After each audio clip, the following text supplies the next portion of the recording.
Look, my strategy is built to take these trades on a regular basis. So if you want to just go through the whole entire review of it, please stay. Please keep on watching, because I promise you I'm going to break down the strategy and how I was able to trade this on options and ultimately show you guys the results of what happened. So we're going to get into it. But first, a quick look at the previous day. How we doing? Much better? Much better. Probably much better. I don't know. I can't. Lovely. Alrighty. So I didn't trade this morning because I made the smart decision that I didn't do last trading day. And basically, I didn't trade today because the setup wasn't there. Setup's not there, don't trade. The less trades you take, the less risk you take, as long as your strategy is obviously winning, duh. There's no point in not taking trades on the setup. It's not gonna work. But I didn't trade today. This is a picture of the chart. So what am I gonna do instead? Well, I don't wanna do a trade review, because there is no trade to review, and there's not much content to be made out today anyway. I woke up this morning, I hung out with a friend for a little bit, and I sat around, ate some food, did nothing, chilled out. I have a shift in 2 hours. I'm gonna go over there, shoot some content real quick for the gram. And then, yeah, that's it. I just have a shift today. So I'm not gonna make this an episode. The next time you'll see me will hopefully be tomorrow when I trade. So, yeah, bye-bye. All right, so I traded this morning. It's now the next day, continuing on from yesterday's non-trading day. And I traded this morning, and my setup was there. And I took the setup, and the charts actually panned out very well. On chart, I won the trade. You'll see it on the screen. But here's the thing. Out of all the days that I could have caught some volume, today, there was literally no volume. We are sideways. I caught a good resurgence from third deviation, but we are sideways. You see the chart. You see that it panned out well. The contracts didn't move. It genuinely was super, super sad. The contracts just didn't move at all. By the way, I don't, if you could tell, but I got a haircut. But yeah. The contracts just didn't move at all. It was really, really annoying. Ended up getting out of the trade a little bit after 11:15 Eastern time, obviously. Now I'm kind of just like sitting there going, wow, the chart said I predicted it perfectly and the contracts didn't. So, that's just something I got to live with right now and take on day by day. I want to know if it's going to be different every day in terms of volatility. Because at the end of the day, the move was only around a $3 move on SPY, which is like 0.5%, which isn't really a lot. And for the fact that it moved 0.5% and it took a whole hour to do that, it might have been that. It might have been that I just got unlucky with the day that I chose. But at the end of the day, nothing I can do about it now. I entered the trade. I exited the trade. Now I got stuff to do. Here's the thing. Today's a very fun, busy day. Number one, I have to go to class. I have class at 11 o'clock today. So that's something there. After that class, I'm going to pick up a washer and dryer for my buddy and transport it for like $100. That'll be fun. And after that, I'm going to be joining a live stream from one of my buddies. He's a little content creator, and he is live streaming. So I'm going to be hopping on that in the afternoon. And then after that, going to the gym. I'm not working today. I usually work Fridays, but I worked last night. So not working today. And then after that, I'll film the trade review and get this thing uploaded for tomorrow. So yeah, that's the move. Let's get it. Alrighty, chat. I'm just going to attach this microphone real quick here. Lovely. Different hat today. I don't know where the other one is, but I wanted to go over something. All right, so we're back. What did I do today? Well, I woke up at 6:30, traded this morning, ended up executing a trade at 7 o'clock-ish, 7:30, I think, and ended up holding out for a gained profit on the chart, but in options, I actually netted a loss, and I'm going to show you guys why, and it has a lot to do with the fundamental principles of what options trading is and why it's so risky, but why it's so rewarding. So I'm gonna actually bring you guys over to the desk because I don't like doing this standing. Alrighty, let's get it, baby. But first, a quick beverage from our lovely Dr. Pepper. I'm not gonna be able to have these anymore for the month of May because I'm going on a whole food diet. It's gonna suck, but hopefully I get ripped. Glorious.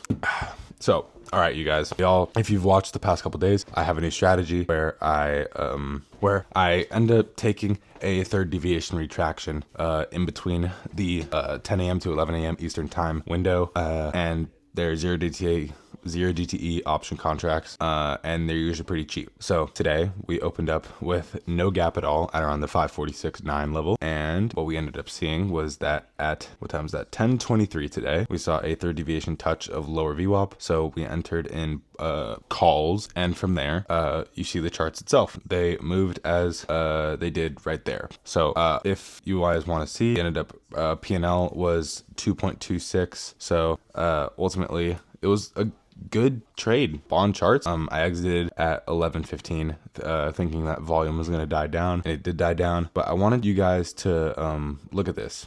So on the screen right now is a chart of the option contracts that I was trading. I ended up taking a loss on these contracts, and here is why. I want you guys to look at this amount of volume that we have between third deviation of high and third deviation of low at 11:30ish, around 5.94, 1%, which means that volume weighted average price movement allows 1% of movement. Now I want you guys to go to the day yesterday, so Thursday at 11:22. Thursday at 11:22.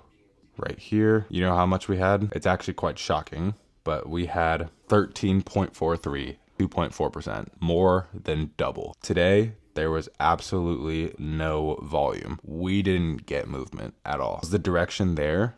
Yeah. And if we were to hold our contracts all the way until 1:30, we would double. We would have 100% gain, and we'd be happy, and we'd be super happy. But we ended up netting a loss because the theta on these contracts from the span of entry to exit, so around 51 minutes, wiped out all the value of the contracts. And not all the value, they wiped out all the profit on those contracts, to where I ended up losing around 20%. Now, from the time of 11:45 all the way to 1:30, there was a good amount of movement to the upside, and these contracts ended up reaching a new bracket of contract, and they started skyrocketing in price. Now, here is the thing, is that we are entering a new season of trading. The summer. This is a common principle in knowledge that Friday summers are dead in volatility. You want to know why? Because your stock traders are enjoying their Friday on a yacht in New York. Like, at the end of the day, Friday summers not built for volume. Friday summers are not where you're going to find the volume. So you're going to find volume mainly Monday through Thursday. And so we're basically taking these Friday summers with really cheap contracts in hopes that if we were to catch volume, that they would net us at least some profit, and we'd mitigate our losses if we do have them. But basically, I was able to get that trade easily. The parameters are simple. Third deviation retraction in between 10 a.m. to 11. Your exit parameters can be whatever they want, whether it's 100%, whether it's back to VWAP, whether it's a certain percentage of growth. That's up to you and your own amount of risk that you want to entail. It depends on your position sizing, depends on where you're from, depends on your brokerage, depends on how fast you can get in and out of these contracts. It depends if you're trading options on the SPY or the SPDR or QQQ or IWM. There's many things you could trade, and it's going to be completely different for me. But at the end of the day, the principle of trading is to pick if the stock's going to go up or down. And I'm able to predict if the stock's going to go up and down based on the strategy. Is it bulletproof? Probably not. I lost the other day, but at the end of the day, this is a strategy that showed itself today. You can net yourself a lot. I mean, if you held out these contracts all the way until it's like peak, you net yourself 1.14% on SPY. Now, to those, that doesn't sound like a lot, but that actually is a lot. And so at the end of the day, that was the trade I took today. I netted a loss, but it proved that the strategy was good, and that Friday summers are low volume days, and that I can't win on low volume days, and nobody can win on low volume days. That's just not how trading works. So I might end up cutting Fridays out of my trading sessions, and we'll see what happens. But that's the trading that happened this time. And, at the end of the day, that's just what it was. And yeah, if you want to learn about creating a strategy, trial and error. I spent 2 years going through trial and error. I'm probably still going through trial and error. This strategy is not going to be bulletproof and could make me financial freedom and give me all the things I want in trading. But at the end of the day, this isn't a bulletproof strategy that I can go balls to the wall in. So yeah, that's the trade I took today. Didn't end up taking a trade yesterday because the setup wasn't there. But I'll see you guys in the next week. The $100 challenge kind of fell through. I didn't end up making any money. I blew it. I didn't bother tracking it. And honestly, I don't really like making these challenge videos. The challenge is cool. It's a good way to keep a metric of your growth. But at the end of the day, the whole entire point of this content thing is that I just want to document the process. I don't want to be Mr. Beast or a Ryan Trahan of trading, where you're setting yourself challenges and punishments if you don't hit a certain goal. You know, it's a good motivator, but it's not necessarily what I want to create. So I'll see you guys in the next video.